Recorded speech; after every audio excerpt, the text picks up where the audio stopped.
may kwentong ganito dati, tinan mo Itong isang taon to gustong maging milyonaryo. Kaya gusto niya maging milyonaryo.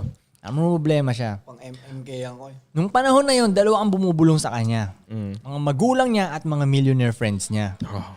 Hindi niya pa pinakinggan yung millionaire friends niya. Hindi millionaire parents. Ha? Parents, sure ball hindi millionaire. Okay. Malayo. Hindi niya pinakinggan yung millionaire friends niya. Sayang. Bandang huli, yun. Kasi May gusto niya maging milyonaryo may t-shirt yung Supreme naging controversial din nun eh. Sabi, they just don't, your parents fuck you up. They just don't know it.